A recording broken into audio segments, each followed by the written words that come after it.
오늘 말씀 제목은 마하나임과 브니엘 사이에서라는 제목으로 말씀을 함께 나누고자 합니다.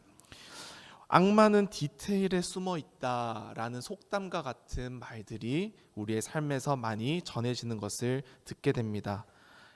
이 말에 숨어져 있는 의미는 무언가 작업과 일을 준비하는 데 있어서 완성해 가는 과정 가운데 겉보기에는 아무 문제 없어 보이지만 사소해 보이는 작은 부분 하나가 결국 전체를 무너뜨릴 수 있다라는 의미를 담고 있습니다. 우리의 신앙의 현실을 어쩌면 날카롭게 꿰뚫고 있는 경고인 것 같기도 합니다. 우리는 종종 큰 믿음을 주장합니다. 그리고 거대한 비전을 소망합니다. 그리고 우리에게 축복된 설계된 거대하고 휘황찬란한 미래를 우리는 마음껏 얘기하기도 합니다. 그러나 실제로 그 길을 걷는 순간에는 예상치 못한 아주 작은 사소한 두려움 등이 우리에게 다가옵니다. 어쩌면 작은 오해, 인간관계에 있어서 어쩌면 사소한 감정으로 인해서 혹은 자존심 하나 때문에 삶이 힘들어지고 관계가 무너지고 내가 준비하고 바라보던 길들과 그 과정을 포기하고 싶기도 하는 마음들을 경험하기도 합니다. 하나님이 허락하신 길을 걸어가면서도 주변에 있는 다른 사람 말의 한마디 한마디에 영향을 받기도 합니다. 그리고 우리가 기도하고 있는 자리조차 지켜내지 못하는 그러한 아픈 마음을 경험하기도 하지요. 그래서 디테일이라는 것이 우리의 신앙을 들여다볼 때에 중요한 요소라고 볼 수 있습니다. 디테일은 우리 영혼의 민낯을 보여주는 거울이기도 하기 때문입니다.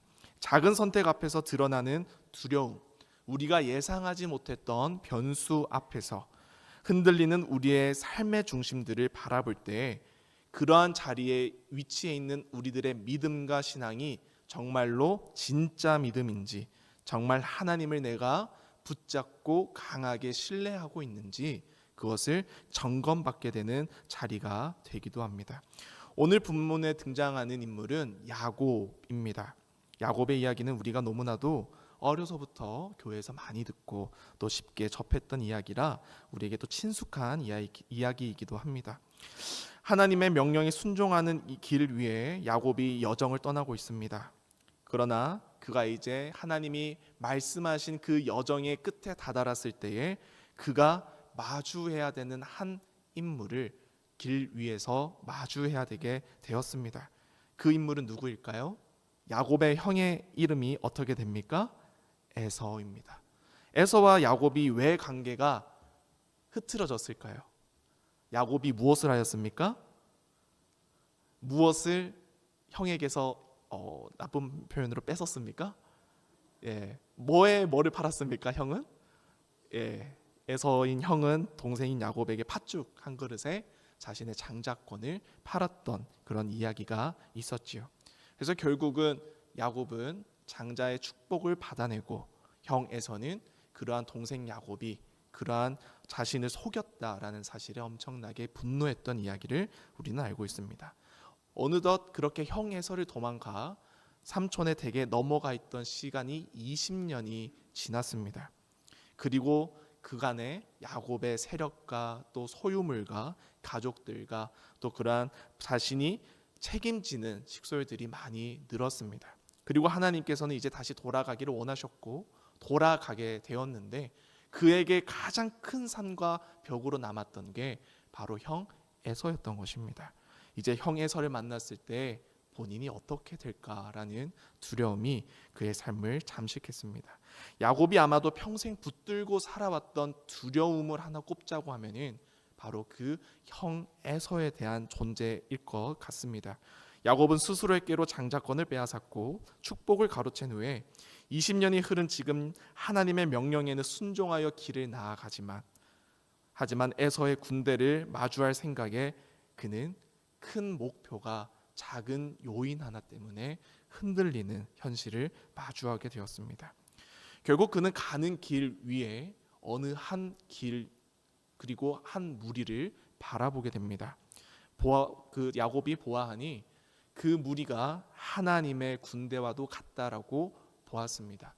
그리고 그곳을 마하나임이다라고 그 땅의 명칭을 지었습니다. 마하나임은 하나님의 군대다라는 의미를 담고 있습니다. 그리고 원어의 표현으로 따지자면은 쌍수의 개념을 가지고 있습니다.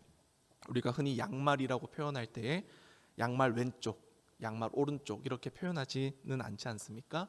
하나님의 군대, 이 마하나임은 쌍수 두 곳의 진지를 의미했습니다. 이것은 야곱의 진지와 그 가는 길 여정에 하나님의 진지가 함께 존재하고 있다라는 하나님의 임재를 야곱에게 보여주는 증표였습니다. 그러나 야곱은 그 하나님의 군대를 본 마하나임에서 어떻게 했어야 됐을까요? 오늘 말씀을 통해서 함께 살펴보고자 합니다. 하나님의 군대를 본 곳은 바로 마하나임이라는 곳이었습니다. 야곱은 외삼촌 라반과 길고 지친 긴 시간을 보냈습니다. 그리고 마침내 고향 땅인 가나안 땅으로 이동하게 되었습니다. 그런 첫 장면에서 그는 놀라운 일을 겪는데요. 오늘 본문 말씀에서는 읽지 않았지만 32장 1절 2절 말씀을 우리 함께 말씀을 읽도록 하겠습니다.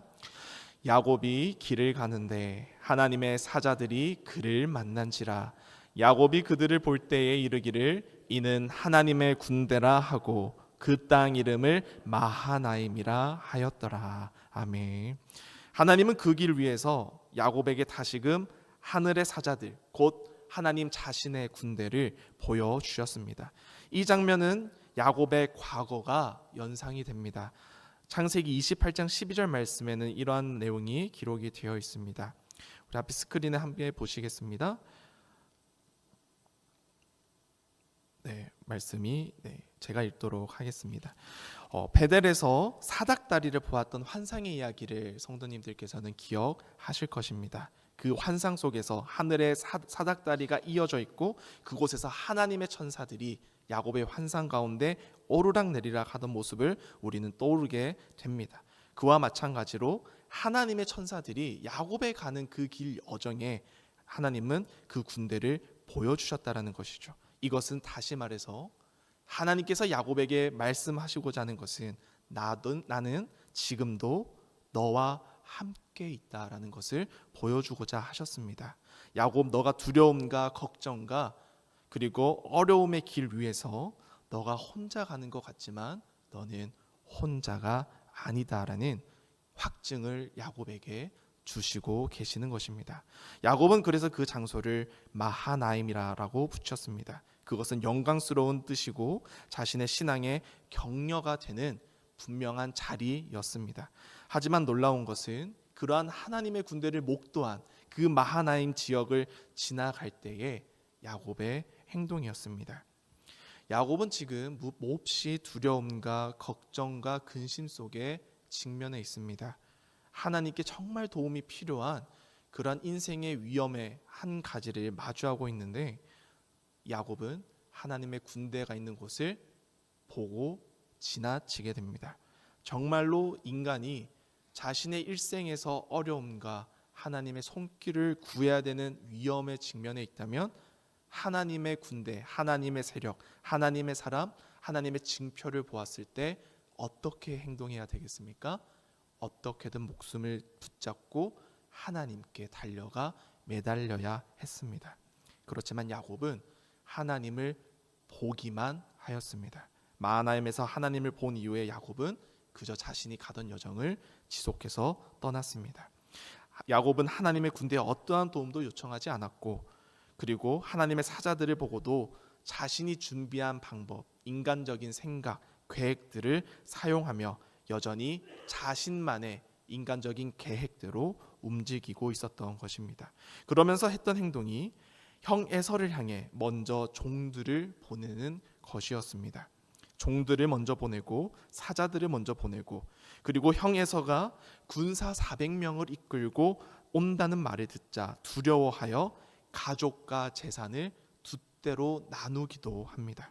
그리고 두 때로 나눠 차례차례 보내게 되었습니다. 이것은 위기에 대비한 전략으로 볼 수도 있겠습니다. 그렇지만 그 속에는 여전히 자기중심적인 판단과 생존 본능에 의한 그 선택의 자리가 야곱의 삶을 붙잡고 있음을 우리는 보게 됩니다. 그는 하나님의 군대를 보았지만 하나님의 군대를 믿고 의지하지 않았습니다. 그는 마하나임에서 하나님의 임재를 목격했지만 그 임재 앞에 머무르지 않았습니다. 자신의 방법으로 어떻게든 자신의 상황에 위기가 온 순간을 넘겨보려고 했습니다. 이것이 바로 어쩌면 마하나임의 신앙이라고 이름을 붙일 수도 있겠습니다. 하나님을 보기는 했지만 붙잡지 않는 신앙을 마하나임 신앙이라고 할 수 있겠습니다.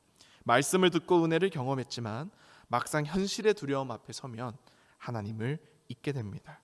하나님의 손길과 도움보다 자신이 준비하고 자신이 계획한 생각과 그리고 일정들을 우선하게 됩니다. 기도하는 것보다 자신이 계획한 전략을 먼저 실행하게 됩니다. 여기에 어쩌면 이러한 신앙을 지닌 우리 자신이 야곱의 모습과 같이 놓여져 있지 않은가 성찰해 보게 됩니다. 바로 그때 하나님의 말씀이 우리에게 들려야 하는데, 이 말씀은 구약 성경 잠언 말씀인데요. 함께 잠언 3장 5절에서 6절 말씀 함께 읽도록 하겠습니다. 너는 마음을 다하여 여호와를 신뢰하고 내 명철을 의지하지 말라. 너는 범사의 그를 인정하라. 그리하면 내 길을 지도하시리라. 아멘. 야곱은 하나님을 인정하되 그의 명철을 내려놓지는 못한 상태였습니다. 하나님의 군대를 보았지만, 하나님의 약속을 기억은 했지만 정작 의지하고 나아가기에는 그의 마음은 여전히 에서라는 디테일에 사로잡혀 있었습니다. 믿음은 보는 것으로 완성되지 않습니다. 믿음은 보는 것에서 움직임을 동반해야 됩니다. 하나님을 본다고 해서 그분을 신뢰하는 것이 아니라는 사실과 통합니다. 그 자리에 머무는 것으로 야곱의 두려움이 해결되지는 않았습니다. 오늘 우리도 하나님의 은혜를 본 적이 있습니다. 우리가 하루하루를 살아가면서 하나님의 은혜를 경험하고 마주할 때가 있습니다. 기도의 응답으로 경험이 되기도 하고, 지나간 시간 속에서 나를 도우셨던 하나님의 손길을 기억하기도 합니다. 그러나 그것을 기억만 할 것인지, 그 기억을 통하여 오히려 하나님을 더욱더 붙잡고 나아갈 것인지, 우리에게는 선택지가 놓여져 있습니다. 그 선택의 자리에 과연 우리는 어떠한 선택을 해야 하나님께서 기뻐하시는 우리의 믿음의 여정이 될까요? 두 번째 말씀은 하나님의 얼굴을 만난 곳에 대한 이야기입니다. 하나님의 군대를 보았던 야곱은 두려움에 여전히 잠식되어 있었습니다. 하나님의 임재가 두 눈에 보였음에도 두려움은 사라지지 않았습니다. 그렇지만 그렇다고 자신의 방법 또한 멈추지도 않았습니다. 그가 할 수 있는 모든 인간적인 준비가 끝났을 때 성경은 이렇게 기록합니다. 창세기 32장 24절 말씀, 우리 오늘 본문 말씀인데요. 24절 말씀에는 이렇게 기록이 되어 있습니다. 야곱은 홀로 남았더니 어떤 사람이 날이 새도록 야곱과 씨름하다가. 야곱이 어떠한 상황일 때 누군가를 만났나요? 야곱이 홀로 남았을 때라고 성경은 말을 합니다. 사람이 혼자 남았을 때가 어떤 상황일까요? 인간적인 모든 방법을 동원해보고 자신의 모든 계획과 그리고 자신의 모든 전략을 다 설계해 보아도 도저히 답이 구해지지 않을 때, 즉 자신이 인간적인 모든 동원력을 사용하여 방도를 구해도 도저히 방도를 찾아내지 못할 때 인간이 선택하는 하나의 상황이 바로 혼자 남게 되는 것입니다. 그 주변에 어떤 인간적인 것도 도움이 되지 않고 어떠한 세상적인 방법도 자신의 상황을 해결해 주지 못하는 상황을 직면할 때 인간은 홀로 남는 선택을 하게 됩니다. 그렇지만 하나님은 그러한 홀로 남은 야곱의 시간대에 어떻게 하셨습니까? 찾아와 주셨다라는 것입니다. 하나님은 야곱이 혼자 남은 그 자리, 모든 것을 내려놓고 고요히 홀로 선 그 밤을 기억하셨습니다. 그리고 그 밤에 야곱을 찾아오셨습니다. 하나님께서 주도하신 만남이었습니다. 이것이 바로 하나님의 얼굴이라는 의미를 지닌 브니엘의 밤의 시작이었습니다. 야곱은 그 밤에 만났던 어떤 사람과 씨름을 밤새 하게 됩니다. 씨름한 상대가 누군지는 모르지만 야곱은 느꼈습니다. 이것은 하나님이다. 하나님이 나와 함께 겨루고 계시는구나 라고 느꼈을 것 같습니다.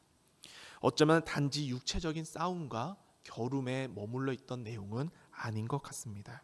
야곱 안에 있던 모든 것, 즉 불안, 죄책감, 두려움, 자기중심성, 과거의 그림자, 그리고 가장 근본적인 악마적인 디테일로 자신의 삶을 괴롭히던 형 에서에 대한 모든 요소들, 그러한 두려움들을 하나님 앞에 내려놓고 싸움의 장으로 열렸던 시간이었던 것입니다. 그 싸움에서 하나님은 야곱에 무엇을 치셨습니까? 환도뼈를 치셨습니다. 엉덩이의 관절이지요. 환도뼈를 쳐서 그를 무너뜨리려고 했습니다.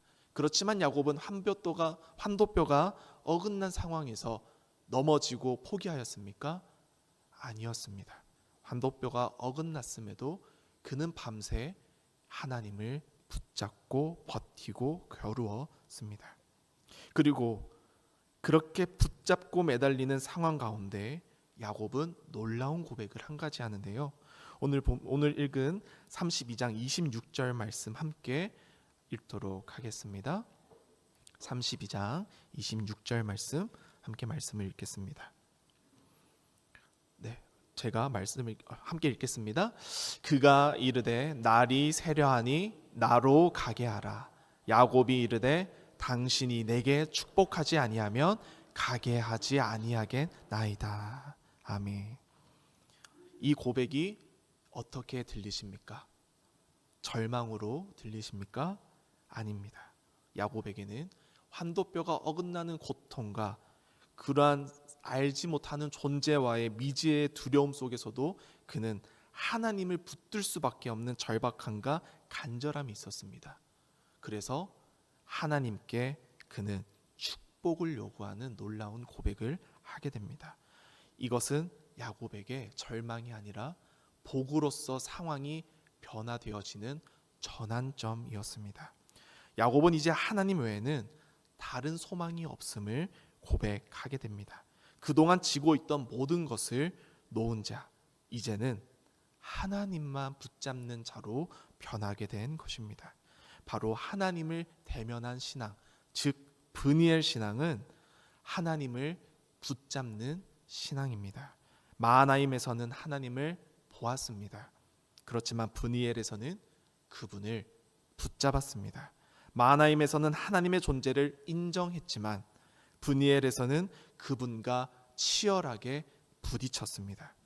마하나임은 정보였지만 브니엘은 야곱에게 체험이었던 것입니다. 마하나임은 눈의 신앙이라고 한다면 브니엘에서 만난 하나님의 신앙은 바로 우리에게 가장 중요한 심장과 같은 심장의 신앙이라고 할 수 있겠습니다. 오늘 우리도 신앙의 여정을 지속해서 떠나게 됩니다. 마하나임의 신앙의 여정이 아니라 어쩌면 우리에게 정말 필요한 여정은 이 브니엘의 신앙의 여정이 아닌가 돌이켜보게 됩니다. 하나님을 머리로만 아는 것이 아니라 그런 모든 영역을 넘어서서 삶의 문제를 하나님 앞에 내려놓고 치열하게 하나님을 붙잡고 눈물과 기도로 간구하며 하나님과 함께하는 시간이 우리에게는 제일 필요한 것 같습니다. 어쩌면 때로는 고요한 밤이, 아무도 없는 그 외로운 새벽이 우리를 브니엘로 이끌고 하나님과의 씨름으로 초대하는 것 같습니다. 브니엘은 하나님이 임하시는 자리입니다. 이름이 바뀌고 인생이 바뀌는 자리입니다. 야곱이 하나님과 대면한 바로 그 장소에서 하나님은 야곱을 향해 새로운 운명을 열어가려고 하시기 때문입니다. 마지막 세 번째는 이름이 바뀐 사람은 인생이 바뀐다라는 것입니다. 하나님과 밤새 씨름한 야곱은 탈진했습니다. 환도뼈가 어긋났습니다. 그리고 그는 더 이상 곧게 서지 못하는 상황을 직면했습니다. 그러나 역설적으로 그 밥은 야곱에게 가장 영광스러운 순간이 되었습니다. 하나님은 야곱에게 이렇게 묻습니다. 내 이름이 무엇이냐? 야곱은 저는 야곱입니다 라고 답합니다. 그 순간 하나님은 이렇게 말씀하십니다. 오늘 본문 말씀 32장 28절 말씀 함께 말씀을 읽겠습니다. 그가 이르되 내 이름을 다시는 야곱이라 부를 것이 아니요 이스라엘이라 부를 것이니 이는 내가 하나님과 및 사람들과 겨루어 이겼음이니라. 아멘. 이 말씀을 볼 때 한 가지 조심해야 될 부분이 있습니다. 어떤 표현일까요? 하나님을 겨루어 이겼다라는 표현입니다. 인간이 하나님을 이길 수 있을까요? 네, 없지요. 초월적인 존재이자 모든 것을 주관하시는 하나님을 감히 인간이 맞서거나 대들거나 이길 수 없습니다. 그런데 왜 말씀은 야곱에게 하나님이 너가 나와 겨루어 이겼다라는 표현을 쓰고 있으실까요? 어쩌면은 이겼다라는 표현보다는 우리가 말씀의 맥락에서 볼 때에 이것은 야곱의 행위가 하나님을 감동시켰다라고 보는 게 더 우리의 삶에 와닿을 것 같습니다. 환도뼈가 어긋나는 고통과 두려움과 미지의 존재가 임하는 그 밤의 끝자락에 치열하게 씨름으로 붙들고 있는 야곱의 심정은 어떠했을까요? 그럼에도 야곱이 그러한 상황 가운데서도 하나님을 놓지 않고 포기하지 않고 붙잡은 손을 놓지 않고 오히려 하나님께 모든 것을 걸고 나아갔을 때 하나님은 야곱에게 복을 주시고 그 이름을 바꾸어 주셨습니다. 그리고 그 바꾸어 주신 이름이 바로 이스라엘이다라는 이름이었던 것입니다. 여러분, 이름이 바뀐다라는 것은요, 그 사람의 인생이 바뀐다라는 것입니다. 야곱은 속이는 자, 즉 무언가 뒤꿈치를 잡는 자라는 의미를 지니고 있는 이름이었습니다. 그렇지만 그의 삶은 어떻게 되었습니까? 이스라엘이라는 이름의 변화와 함께 그의 이름 안에 담겨져 있는 하나님의 왕국이 그의 삶 가운데 도래하고 그 복으로서 펼쳐지는 은혜를 경험하게 되었습니다. 성경에는 이름의 변화가 상당히 많이 나옵니다. 아브람은 무슨 이름으로 변화되었습니까? 아브라함으로 변화되었습니다. 사레는 어떤 이름으로 변화되었습니까? 사라라는 이름으로 변화되었습니다. 시몬은 어떤 이름으로 변화되었습니까? 베드로라는 이름으로 변화되었습니다. 이름이 바뀐다라는 것은요, 하나님의 부르심에 따라 자신의 삶의 방향을 바꾼다라는 의미를 담고 있습니다. 즉 이름은 존재를 말합니다. 하나님은 야곱을 이스라엘이라 부르심으로써 그가 더 이상 과거에 얽매이는 존재가 아니라 과거에 자신의 삶을 흔들던 두려움에 붙들려 사는 존재가 아니라 하나님의 뜻을 따라 하나님의 백성을 이끌어가는 조상임을 선언하는 이름의 의미를 지니고 있던 것이었습니다. 사랑하는 성도 여러분, 우리는 성공을 바랍니다. 하지만 진정한 성공은 무엇일까요? 바로 내가 하나님을 붙잡는 것이 성공의 시작이라는 것입니다. 오늘 하나님께서 야곱에게 말씀하신 내가 하나님과 및 사람들과 겨루어 이겼다라는 선언은 오늘 우리에게도 어쩌면 들려야 하는 말씀이 아닌가 돌아보게 됩니다. 그는 여전히 다리를 절었지만 이제는 하나님께 복을 받은 자, 이스라엘이 되어 햇빛을 마주하며 새 아침을 걷게 되는 은혜를 허락받게 되었습니다. 말씀을 맺겠습니다. 결론은 마하나임에서 멈추지 마시라는 것입니다. 사랑하는 성도 여러분, 야곱은 마하나임에서 하나님의 존재를 보았습니다.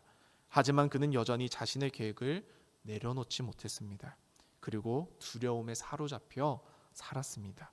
그러나 하나님은 그냥 그를 가만히 두지 않으셨습니다. 결국 야곱이 그가 홀로 남아있던 그 밤에 하나님은 야곱을 찾아오셨기 때문입니다. 그를 만나주시고 그와 씨름하시고 그의 이름을 바꾸어 주셨습니다. 바로 야곱의 삶을 새롭게 변화시켜 주신 것입니다.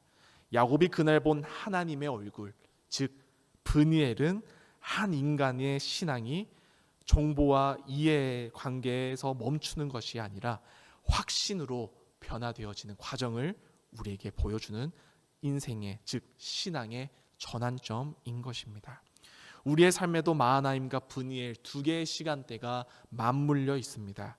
하나님을 보고 들은 경험은 있지만 아직 진짜 만나지 못한 신앙, 어쩌면 정말 진실함으로 붙잡지 않은 그러한 시간이 있을지도 모릅니다. 혹은 말씀을 알고 있지만 삶에 뿌리 내리지 못한 상태, 즉 은혜를 경험했지만 여전히 두려움이 우리의 삶을 지배하고 있는 그런 상태. 기도는 하지만 여전히 내 계획이 하나님의 계획보다 먼저인 상태.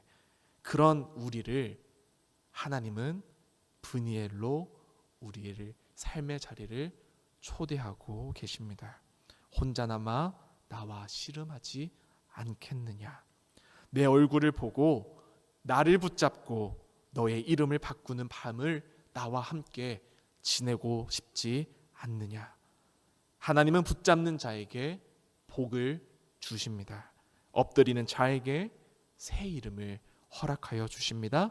씨름하는 자에게 인생의 새 날을 열어 주십니다. 신앙은 보는 것으로 끝나지 않습니다. 우리는 이제 마하나임에 있다라고 생각된다면 브니엘로 떠나기를 바랍니다. 거기서 하나님을 만나서 씨름하고 거기서 하나님께 복을 받고 거기서 비로소 우리의 인생의 이름과 인생의 의미가 하나님 앞에서 진정으로 새롭게 변화되어지는 하나님을 참으로 만나는 은혜를 경험하시기를 축복합니다. 우리가 지금 어디에 서 있습니까? 마하나임에 서 있습니까? 멈추지 마십시오.